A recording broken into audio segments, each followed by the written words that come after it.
నెల్లూరు నగర వ్యాప్తంగా నిర్వహణలో లేని ఖాళీ స్థలాలను గుర్తించి వాటి యజమానులకు నోటీసులు జారీ చేయాలని ఆరోగ్య శాఖ అధికారి డాక్టర్ చైతన్య అధికారులను ఆదేశించారు.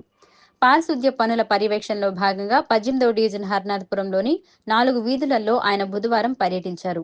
ఖాళీ స్థలాలలో వర్షపు నీరు చేరిపోయి దోమలు విపరీతంగా పెరిగేందుకు ఆస్కారం ఉందని తెలిపారు. దోమల నియంత్రణకు అవసరమైన అన్ని చర్యలను తీసుకోవాలని, పిచ్చి మొక్కలు తొలగించాలని ఆదేశించారు. డ్రైన్ కాలువల పూడికి తీతకు అడ్డుగా ఉన్న వాటిని తొలగించి పారుదల సజావుగా జరిగేలా పనులు చేపట్టాలని ఆదేశించారు. కొన్ని డ్రైన్ కాలువలకు మరమ్మతులు చేయాల్సిన అవసరం ఉందని ఇంజనీరింగ్ విభాగం వారికి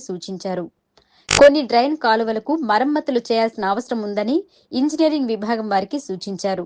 ఈ కార్యక్రమంలో 18వ డివిజన్ కార్పొరేటర్ అశోక్, నగరపాలక సంస్థ అధికారులు, సచివాలయ కార్యదర్శులు పాల్గొన్నారు.